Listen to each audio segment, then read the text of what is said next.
YLR news కి స్వాగతం. తెలంగాణ రాష్ట్ర ప్రభుత్వం ప్రతిష్టాత్మకంగా చేపట్టిన సంక్షేమ కార్యక్రమాలలో భాగంగా నూతన ఆసరా పెన్షన్ల కార్డులను లబ్ధిదారులకు అందజేసిన ఎల్లారెడ్డి శాసనసభ్యులు జాజాల సురేందర్. కామారెడ్డి జిల్లా గాంధారి మండలంలోని నేరల్, నాంక్లూరు, దుర్గం, జద్మల్ గ్రామాలకు చెందిన లబ్ధిదారులకు నూతన ఆసరా పెన్షన్ కార్డులను పంపిణీ చేసిన స్థానిక ఎల్లారెడ్డి శాసనసభ్యులు జాజాల సురేందర్ అనంతరం దుర్గం క్లస్టర్స్లోని నూతన రైతు వేదిక భవనాన్ని ప్రారంభించారు. ఈ సందర్భంగా ఎమ్మెల్యే మాట్లాడుతూ బీజేపీ పాలిత రాష్ట్రంలో 600 రూపాయల పింఛన్ అందిస్తే తెలంగాణ రాష్ట్రంలో మాత్రం 2016 రూపాయల పెన్షన్ అందిస్తున్న ఘనత కేసీఆర్దే అన్నారు. తెలంగాణ రాష్ట్రంలో పేదల సంక్షేమాన్ని దృష్టిలో పెట్టుకుని కొత్తగా 10 లక్షల పింఛన్ను మంజూరు చేయడం జరిగిందన్నారు. అర్హులైన వారికి కొత్త పింఛన్లు అందించడం జరుగుతుందన్నారు. ఈ కార్యక్రమంలో మండల ప్రజాప్రతినిధులు, అధికారులు, నాయకులు, లబ్ధిదారులు, గ్రామ ప్రజలు పాల్గొన్నారు.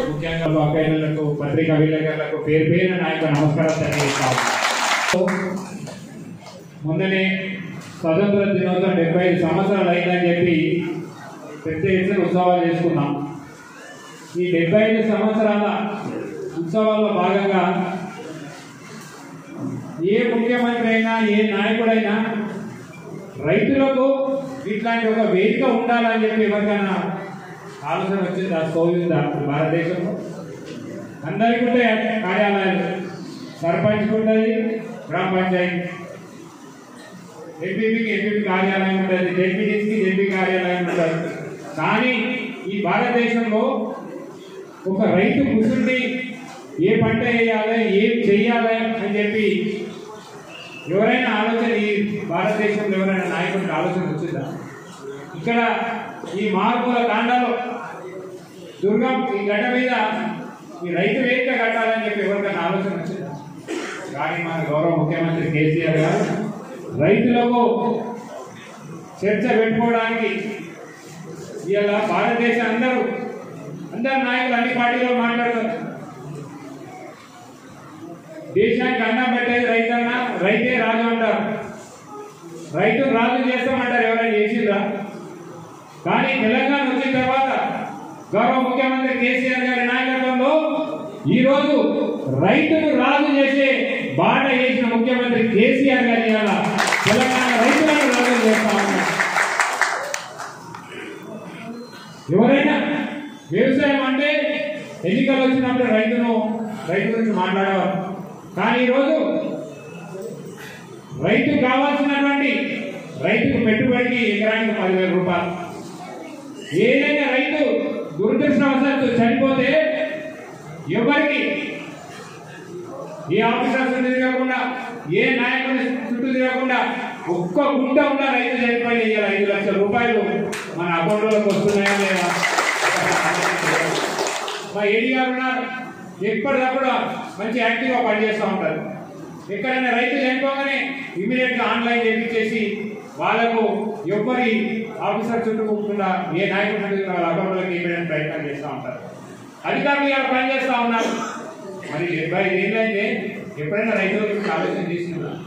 ఇదే మన గాంధార్లో ఎరువులు దొరకగా పోలీస్ స్టేషన్లో తీసుకున్న రోజులు ఉన్నాయా లేవా? ఆడపోయి సొసైటీ కాడ పోయి చెప్పులు అడ్డం పెట్టి పొద్దున్న 4 గంటలకు వేసిపోయి ప్రభుత్వమే బాధ్యత తీసుకొని హాస్పిటల్ తీసుకుపోయి డెలివరీ చేసుకొని ఆడపిల్ల ఉంటే 13,000 రూపాయలు కేసీఆర్ కిట్తో మన ఇంటికి వచ్చి తీసుకుపోతుంది. వాస్తవం కాదా? ఈ రెండు అడిగాను. గుజరాత్లో కానీ పక్కన మహారాష్ట్ర బీజేపీ పరిపాలిస్తున్న కర్ణాటక, మహారాష్ట్ర అవన్నీ కాట కాదు. ఇక్కడికి వచ్చి విమర్శిస్తూ ఉంటారు. వాళ్ళ రాష్ట్రాల్లో ఇలా భారతదేశం అంతా కూడా రైతులందరూ రైతులందరూ కూడా వచ్చి 23, 24 రాష్ట్రాల రైతులు వచ్చి తెలంగాణ అందరూ తిరిగిపోయింది. అరే ఇలా తెలంగాణ ఇక్కడ నుంచి ఉన్న 8 సంవత్సరాలైన రాష్ట్రము ఇలా పంట పండించడంలో తెలంగాణ నంబర్ 1 ఉంది భారతదేశంలో. ఏం జరుగుతుందో అని చూడడానికి వచ్చింది. మరి అందరూ చూసి రైతు నాయకులు వచ్చి మొత్తం తెలంగాణ ఉన్నటువంటి డ్యాములు కానీ అన్ని పంటల పొలాలు చూసిపోయి కేసీఆర్ గారు ఒక ముచ్చట పెట్టారు. సార్, మీరు ఒక తెలంగాణగా చేసిన రైతులు మా భారతదేశంలో ఉన్న రైతులు కూడా నీ సోదరులే కదా. నువ్వు ఎట్లయితే తెలంగాణ రైతులను కాపాడుకుంటున్నావో ఇలా నీ నాయకత్వం భారతదేశానికి కావాలని చెప్పి రైతులందరూ కూడా రైతు ఉద్యమం చేయాల్సిన అవసరం అవసరం ఉంది సార్, మీరు నడవండి, ఆ సామ్య చలో ఆమె సాధ అని చెప్పి ఆ కిసాన్ నాయకుల రైతు నాయకులు కేసీఆర్ నాయకత్వాన్ని కోరుతా ఉన్నారు. నేను అడుగుతున్నా ఇవాళ దుర్గం నుంచి బీజేపీ ప్రభుత్వాన్ని, కేంద్రంలో ఇదే మోడీ ఉన్నాడు కదా, ఈ 8 సంవత్సరాలైంది నువ్వు ఏ వర్గానికి నువ్వు ఏం చేసినావు అని అడుగుతా ఉన్నావు. యువకులకు 2 కోట్ల ఉద్యోగాలు సంవత్సరానికి ఇస్తా ఉన్నావు, ఉన్న ఉద్యోగాలని ఊడగొడతా ఉన్నావు. కేంద్ర ప్రభుత్వం రంగంలో ఉన్నటువంటి ఎల్ఐసి కానీ, రైల్వే కానీ, విమానాశ్రయాలు కానీ అన్ని అమ్ముతా ఉన్నావు. నేను అడిగకూడదు లేదా? మీరు దీనికైనా ప్రధానమంత్రి చేసింది కాలాదాన్ని ఇస్తాను, నల్లదాన్ని బయట దేశాలు ఉన్నాయి, ఒక్కొక్క అకౌంట్లలో 15 లక్షలు ఇస్తాను, అకౌంట్ ఓపెన్ చేయించి ధనాల మరి 15 లక్షలు ఏమని చెప్పి మా యువకులు, మా తాండా కొత్తగా తాండా యువకులు అడుగుతా ఉన్నారు, మా జమ్మి తాండా యువకులు అడుగుతున్నారు, ఈ 15 లక్షలు ఏమని అడుగుతున్నారు. ఇలా ఈ 8 ఏళ్ల కాలంలో ఏ ఒక్క కుటుంబానికి కేంద్రం నుంచి సహాయం అంది అని అడుగుతా ఉన్నాం, ఏ మహిళలకన్నా మనం అందిందా అని అడుగుతున్నాం.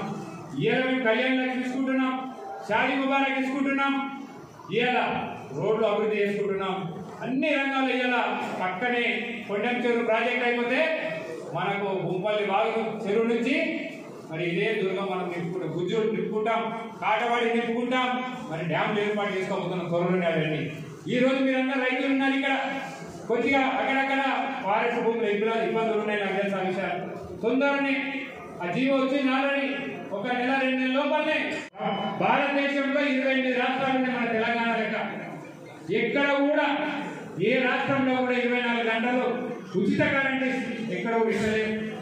ఇవాళ ఉచిత కరెంట్ 24 గంటలు ఏకైక రాష్ట్రం తెలంగాణ రాష్ట్రం, టీఆర్ఎస్ ప్రభుత్వం. ఇవాళ కాంగ్రెస్ బీజేపీలు ఉన్నాయి, 20 రాష్ట్రాలలో ఉన్నారు. అక్కడ ఇస్తున్నారేమో అడగండి మీరు. పక్కనే కర్ణాటక, మహారాష్ట్ర ఉన్నారు, అక్కడ ఈ 24 గంటలు కరెంట్ ఇస్తున్నారు, ఫ్రీ కరెంట్ ఇస్తున్నారేమో అడగండి. అక్కడ బిల్లులు వసూలు చేస్తా ఉన్నారు. ఇదే ప్రధానమంత్రి, ఇదే బీజేపీ పరిపాలిస్తున్నటువంటి గుజరాత్ లో 9 గంటల కరెంటు రైతులకు ఇస్తా ఉన్నారు, దానికి బిల్లులు కూడా వసూలు చేస్తా ఉన్నారు. నెలకి 23 దర్బారుగా చెప్తున్నారు, తిరిగి వచ్చి 40 చూసి వచ్చారు, 2300 వసూలు చేస్తారు ఒక రైతు. మరి ఇక్కడ మన తెలంగాణలో ఫ్రీ కరెంట్ ఇస్తా ఉన్నాడు. సమైక్య రాష్ట్రంలో ఏమన్నారు, తెలంగాణ సపరేట్ అయితే మీకు కరెంట్ ఏం వస్తుంది అయ్యా, మీకు పరిపాలన ఏదో కారణం అవుతుందని చెప్పి విమర్శించినా లేదా? అసెంబ్లీ సాక్షిగా చెప్పారు, మీకు నిధులు ఏంటి ఉన్నాయి, కరెంట్ ఏంటి వస్తాయి, నీళ్ళు ఏంటి వస్తున్నాయి. మరి ఇవన్నీ ఎక్కడికి వచ్చినాయి? ఇప్పుడు గౌరవ ముఖ్యమంత్రి కేసీఆర్ గారి నాయకత్వంలో రైతులు రాజు చేస్తున్నాడు. ఇవాళ ఏదైతే పంట పండించారో దానికి గిట్టుబాటు ధర కావాలని చెప్పి గ్రామాన, వేరే రాష్ట్రంలో లేవు, మన గ్రామాన్ని ఇలా కాంటాలు పెట్టి వాటిని కొనుగోలు చేస్తున్నాం. ఇది వాస్తవం కాదా? ఎట్లయితే కొనుగోలు చేస్తున్నామో వారం రోజుల్లో మన అకౌంట్లోకి పైసలు వస్తూ ఉన్నాయి. ఇది వాస్తవం కాదా? మేము అడుగుతా ఉన్నాం కదా, బీజేపీ రాష్ట్రాల్లో, కాంగ్రెస్ రాష్ట్రాల్లో ఉన్నారు, మరి మీ రాష్ట్రాల్లో ఇవన్నీ ఇస్తున్నారని ఒక్కసారి అడగండి. వీటికొచ్చి కథలు చెప్తా ఉన్నారే, వీటికొచ్చి చిచ్చు పెట్టడానికి ప్రయత్నాలు చేస్తున్నారే, మతం పేరు మీద, కులం పేరు మీద, దేవుడి పేరు మీద ఇలా రాజకీయాలు చేయడానికి తెలంగాణకు వస్తా ఉన్నారు. మేము అడుగుతా ఉన్నాం కదా, మా పెద్ద మనుషులు ఉన్నారు కదా, పెన్షన్ కార్డుల గురించి వచ్చారు. ఇదే బీజేపీ పరిపాలిస్తున్న గుజరాత్ రాష్ట్రంలో నువ్వు పెన్షన్లు ఎన్ని ఇస్తున్నావు అడుగుతా ఉన్నాను. అక్కడ 600 రూపాయలు ఇస్తున్నావు. 600 మన లెక్క కాదు, 57 వల్ల కాదు, 80 సంవత్సరాలు దాటి వాళ్ళకు 600 రూపాయలు పెన్షన్ ఇస్తాను.